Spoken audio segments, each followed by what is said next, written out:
প্রতিপক্ষ বন্ধুরা মঞ্চে দাঁড়িয়ে আগে গালাগালি শুরু করে। গালাগালিটা কি? আমি প্রার্থী, আমার বয়স প্রায় 60 বছরের কাছাকাছি। এই এলাকার মানুষ আমাকে চিনেন, জানেন। রাজশাহী বিশ্ববিদ্যালয়ে পড়াশোনা করেছি, সেই বিশ্ববিদ্যালয়ের ছাত্ররা আমাকে চিনেন এবং জানেন। রাজশাহী বিশ্ববিদ্যালয়ে কি হয়েছিল সেখানকার ছাত্র, শিক্ষক, কর্মচারী, কর্মকর্তারা জানেন।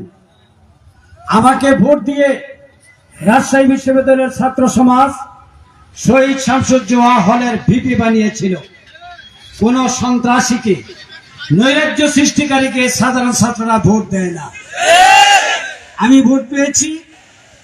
আমার জনপ্রিয়তায় ঈর্ষান্বিত হয়ে যে ময়দানের ঘটনা, সেখানে কিন্তু তারা কোনো কথা বলে না। কথা বলে আইসা ল্যাংরা বাজারে, ওনারা ল্যাংরা বাজারে এসে রাজশাহী বিশ্ববিদ্যালয়ের ঘটনাকে লুকোচুরি খেলতে পারবেন না। রাজশাহী বিশ্ববিদ্যালয়ের ঘটনায় বিচার বিভাগীয় তদন্ত কমিটি হয়েছিল। সুপ্রিম কোর্টের বিচারপতি আব্দুল ওয়াদুদ চৌধুরী, আমি তার নাম বলে দিলাম, আব্দুল মতিন চৌধুরী। প্রথম জুডিশিয়াল ইনকোয়ারি কমিটি হয়েছে। দ্বিতীয় আরেকটি ঘটনায় আরেকটি ইনকোয়ারি কমিটি হয়েছিল জেলা জজ আব্দুর রহমান মুসার নেতৃত্বে। আরেকটি হয়েছিল বিশ্ববিদ্যালয়ের তদানীন্তন প্রক্টরের নেতৃত্বে। তিনটা কমিটি। ওই সময় তো ছাত্র শিবির ক্ষমতায় ছিল না। ওই সময় বেগম খালেদা জিয়া ছিলেন প্রধানমন্ত্রী। রাজশাহী সিটি কর্পোরেশনের মেয়র ছিলেন বিএনপির নেতা।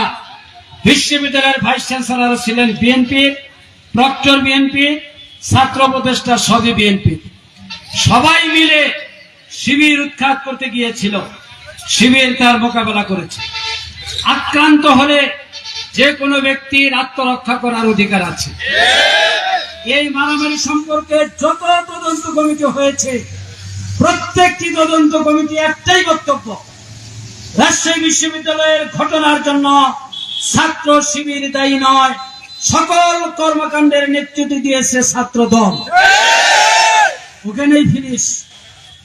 আমার বিরুদ্ধে রাজশাহী বিশ্ববিদ্যালয়ে সকল ঘটনার মামলা হয়েছে, আমার বিরুদ্ধে কোনো মামলা হয় নাই।